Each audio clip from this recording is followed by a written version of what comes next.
What is going on, everybody? Welcome back to the channel. After Sound here, bringing you Splinterlands content every single day. We also stream right here in this channel every Tuesday, Thursday, and Sunday morning, so come by and say hello. All right, I randomly thought of this idea during the live stream earlier today, and thought I'd make a video so that I could get more direct feedback from you guys on it, and maybe massage it, turn it into something else, and create something better. But that was, or the idea was, to have the DAO basically invest in a couple of decks for Chaos Legion, right? Either buy packs or maybe buy the cards off the market. I think buying packs is probably the better way to go right now, just so that we don't end up burning more packs than we have to. But here's my idea with this.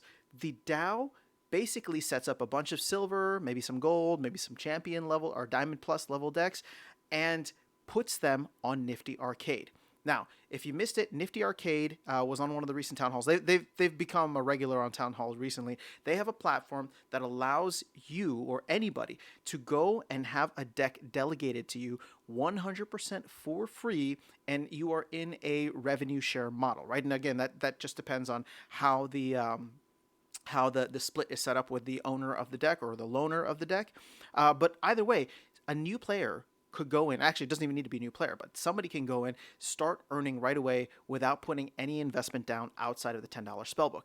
I think that's tremendous. And right now, Nifty Arcade is in a position where they need more decks on the platform because the demand for them is way higher than the supply.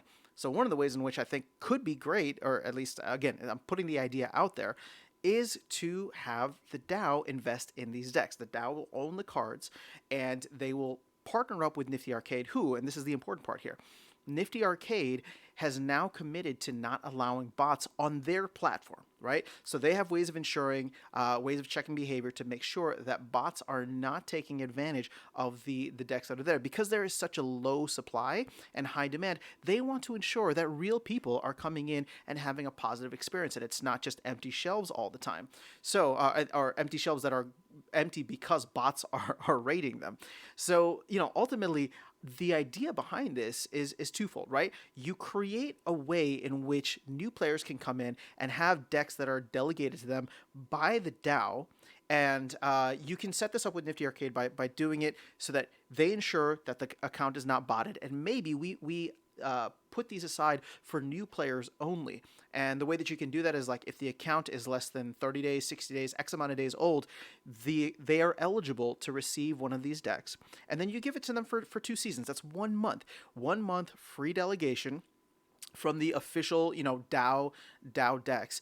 And they are able to then play the game, understand the meta, really hopefully come to appreciate how awesome the competitive nature of the game is. Maybe participate in some tournaments, do whatever. They have delegated to them for an entire month.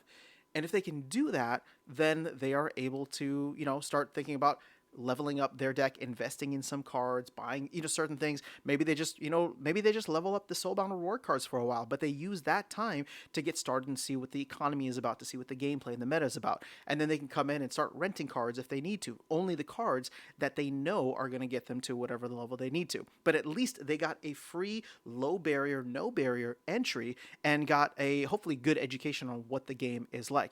The second part of that is now the DAO starts earning, because that delegated, the SPS earned goes back towards the DAO account. And I think that could be, again, it's not going to be like super high earnings, but the DAO is providing a service to the community, to the new players in the community, and then receiving something on the back end that hopefully will allow it to continue to grow over time. So it's like the DAO is making this investment into the new players and into the new player base, and partnering with Nifty Arcade and the Nifty Arcade platform to do so. Now, when you think about it, okay, we have like maybe $3 million in the DAO. Obviously, that's decreasing every single day as SPS continues to bleed out. But when you think about, okay, it costs anywhere between like $500 to $1,000 to set up a solid and competitive silver level deck. Maybe we just do silver level to start with, because, I think bronze obviously is, you don't want to spend too much time in bronze. You want people to be able to get up to silver. And then, gold and champion is going to be a little bit too expensive. But let's just say it's $1,000 to be conservative. And I'm just throwing numbers out here. Again, my numbers are approximate. It's not perfect. But let's say you do that and you say we want to set up 50 decks or 100 decks.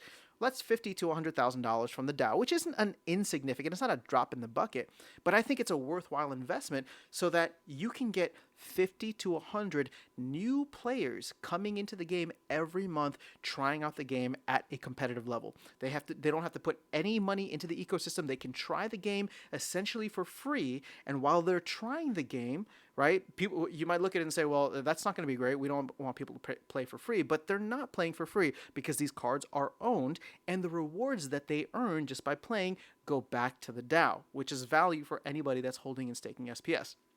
So, again, this is just a rough idea. We can massage the numbers, but I want to do something with the capital that's sitting in the DAO. And I know the idea of like selling low is not ideal, but it's not, you know, you can look at this and say we're selling low, but if SPS continues to bleed out and we go down to a penny or less than a penny, well, we're going to lose. You know, it would have been better for us to sell out and provide a service to the new players. So it's not really, in my opinion, right? It's not really selling low. The card values are low too. So all we're doing is rediversifying what assets the DAO holds and putting some of that actually into cards that not only, you know, hold value and hopefully go up in value over time, but can be utilized in a way for the DAO to continue earning, as well as providing a service to the new players. And we have a platform with Nifty Arcade that can do that can do all the back end work to ensure that it's not getting exploited. It's new players only, new accounts only, we should say, but obviously human players.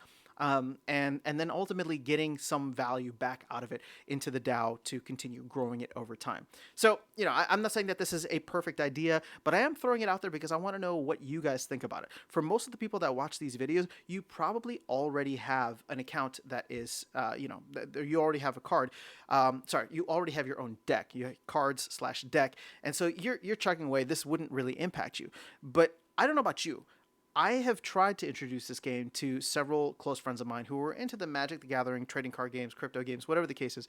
And, you know, the barrier of entry is difficult. It's hard to convince someone to come in and then they don't have a great experience. So to me, by doing something like this with Nifty Arcade, I think it could offer a lot of value where it's just like, yo, come in, try the game. Nifty Arcade's got, you know, 100 spots available. See if you can grab one, and then play the game. You got 1 month. Try it out. See how you like it. Oh, you understand the meta now. You see which cards have, you know, value. You can see, you know, around the ecosystem. Like, their experience, I think, will be tremendously better. Will it be perfect? No. But I think it'll be tremendously better because they don't have to put this crazy upfront cost. They can start playing, and then they have folks like us who are in the community already to guide them through, give them the strategies. They have the cards, but we give them the strategies. We talk them through it. They come through on the live streams. And, you know, the community is awesome as it is. So this is my idea. I'm throwing it out there. Would love to hear what you think of it. Again, feel free to tear it to shreds, but my hope is that when you tear it to shreds, you're coming up with something better, right? So that's all I have for you guys in this video. Let me know your thoughts in the comments below. I will catch you all in the next one and see you around the game. Take care.